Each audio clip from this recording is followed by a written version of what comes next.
In this video, we'll study the behavior of Markov chains. Markov chains turn out to have long-run regularities in their behavior, and we can calculate this, and all we need is the usual sort of Markov chain calculations based on memorylessness. And in the end, all the calculations will turn into linear algebra that we can solve on the computer. This video will be a tale of two models. Here's my first model, a model for epidemics. Let's suppose there's a disease and let xn be the number of infected people on day n. I'll model it like this. xn plus 1 equals xn plus a Poisson term representing the number of new infections minus a binomial term representing the number of recoveries or deaths. Let's just look into these terms a bit more to get intuition for why they're there. The term for recoveries says that the number of recoveries is binomial with parameters xn and 1 on d. In other words, on a given day, each person recovers with probability 1 on d. If we look at this from the perspective of a single infected person, each day they have probability 1 on d of recovering, or, in other words, the time until they recover is a geometric random variable with parameter 1 on d, which, if we look up on Wikipedia, we see it has mean d. So d is the average number of days that a person is infectious. The first term, the term for new infections, said that the number of new infections is Poisson, and if we look at the mean of the Poisson distribution on Wikipedia, we see that the mean number of new infections per day is r times xn divided by d.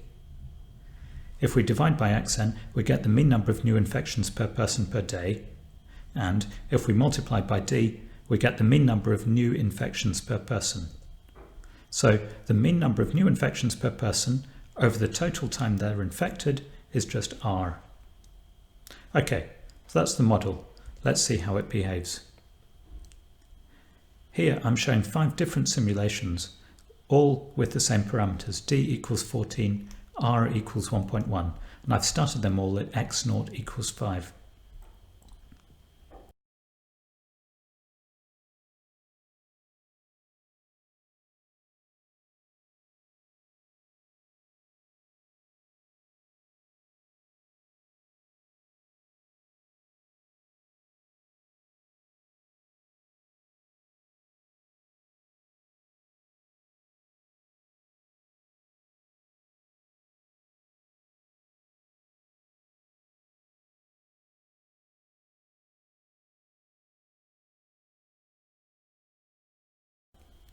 What I think is really fascinating here is that we have this transition between two types of behavior. At the beginning it's all just random fluctuations, and at the end it's almost perfectly deterministic, an exponential growth curve. These 5 simulations ended up very differently. If you had just counted total number of infected at the end of it, you might be tempted to look for a narrative about why this particular country had incompetent government and that one was well managed and squelched the epidemic. But in fact, these simulations all had exactly the same parameters, and it was pure random chance where they ended up. I'm no physicist, so don't quote me on this, but I think that quantum fluctuations at the Big Bang are the same sort of story, random fluctuations right at the beginning which harden out into the macroscopic structure we see in the universe. Okay, that was one Markov chain model. Here's our second. I'll call this an active users model. Think of it as a model for the number of users currently using an online platform, for example. In each time step, each user might depart, just the same binomial term as we used for the epidemic. The only difference is the new users term, which I'm modeling here as a simple Poisson random variable with fixed parameter lambda. In other words, the average number of new users each time step is constant. It's not proportional to the number of current users. Now this model has completely different behavior. Here I'm also plotting a histogram showing the long-run fraction of time spent in each state. 2 histograms, one for each of my 2 simulation runs. The number of active users hovers around 17, and the longer we run the simulation, the more regular this distribution is. And unlike the epidemic example, all of the simulation runs end up with the same distribution. In this video, we'll analyse the second sort of Markov chain, the sort that settles down into predictable long-run averages. For the first sort, for models like the epidemic, we've actually already learnt all the tools we need to analyse them. In the exercises, I'll ask you to calculate how likely it is that the infection dies out. Okay, let's analyse long-run averages. Let's start with the definition. Stationary distribution. I'll give you a moment to read.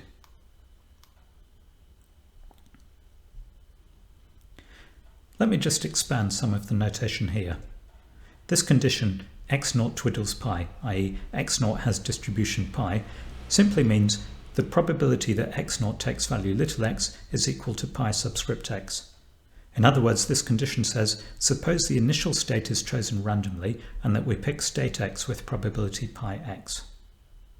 The theorem says, if we pick the initial state randomly like this, then the state in the next time step will also have distribution pi.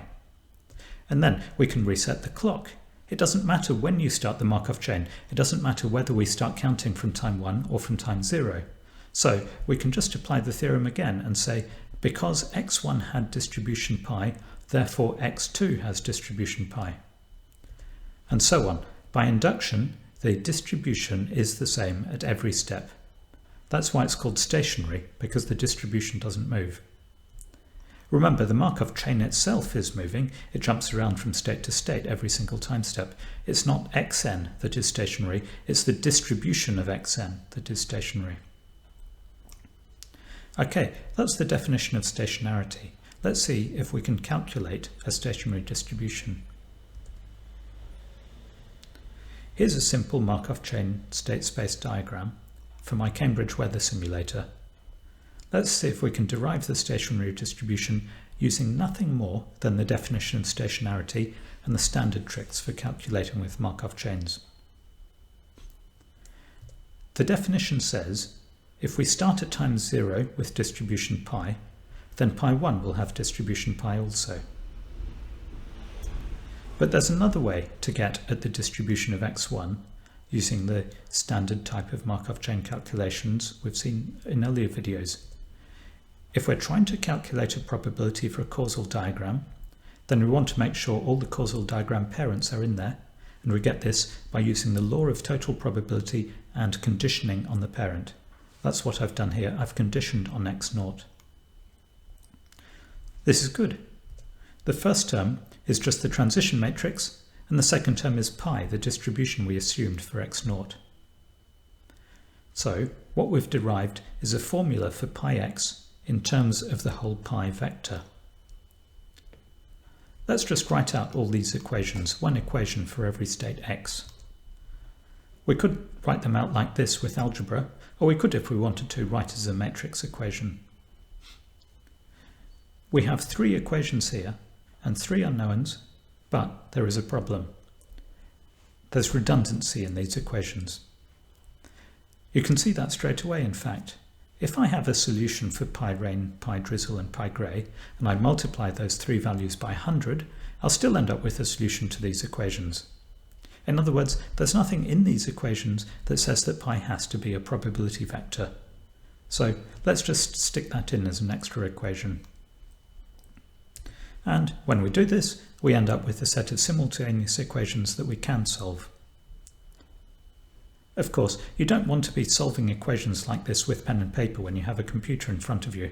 Let's rewrite the equations in linear algebra form so we can use standard library functions for linear algebra. Here's matrix notation for the equations we've just written. Also, I've written pi.1 equals 1. In other words, that's our extra equation that pi has to sum to 1. And here's the code for it. I'm just writing out exactly those matrix equations in NumPy syntax. Just one little comment about the library routine I'm using. I was lazy here. I just stuck on the extra condition pi.1 equals 1 as an extra row of my matrix equation. So I'm giving NumPy a linear system with 4 equations and only 3 unknowns, so it knows that one of the equations is redundant. The lazy thing to do is to call NumPy's least squares routine. If we give it equations that can be solved, as we have done here, it will solve them regardless of the redundancy. If we had given it equations that had multiple solutions, it'll just pick one. And if we gave it equations that have no solution because they contradict each other, it will give a least squares compromise. So this routine always runs, and if the math tells us there's a unique solution, we don't need to worry at all because NumPy will find it. Let's formalize this. Here's the theorem. This theorem says that there is a unique stationary distribution and that it can be found by solving the two equations we just wrote out. But there's a catch. The theorem has two conditions. First, that the state space is finite. Second, a property called irreducibility. Let's see why those two conditions are there. Here's our epidemic model again. In the epidemic model, the state space was infinite. It was the entire set of natural numbers.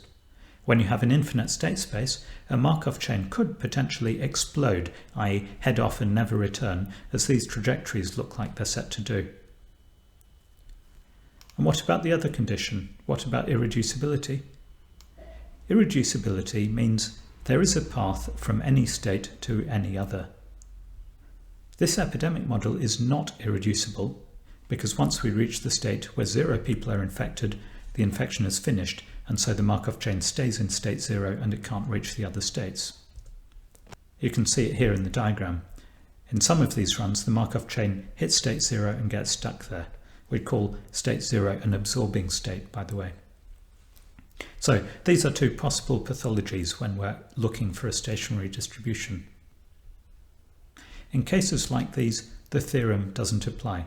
There might be no stationary distribution, or there might be multiple stationary distributions. I should also add, this theorem only goes one way. It says if these two conditions are met, then the chain has a stationary distribution. This theorem is not an if and only if. Here's our other illustration, the active users model. We set this model up to have an infinite state space, but it didn't explode, it just settled down, and it has a stationary distribution. I've actually been telling a white lie here.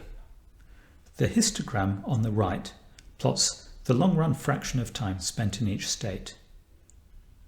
We've been calculating stationary distributions, but I haven't said anything at all about what stationarity has to do with long-run fractions. Stationarity says if you start in distribution pi, then you remain in distribution pi. But I didn't start these chains in distribution pi. And what's more, the conclusion, the state of the Markov chain has distribution pi, is not the same thing as saying the long-run fraction of time has distribution pi. We need another theorem. This theorem is called the ergodic theorem. It says that the long-run fraction of time spent in state x is equal to pi sub x, where pi is the stationary distribution. I've stated the result of this theorem rather imprecisely. What I really mean is that if you count up the total fraction of time spent in state x over the first n time steps, and you let n tend to infinity, you get convergence to pi x. But it's actually even trickier than that, because fraction of time spent in state x over the first n time steps is actually a random variable. And so to state the theorem properly, we need to go into heavy maths about what exactly we mean when we talk about convergence of random variables. And that is a topic for another more advanced course in probability theory.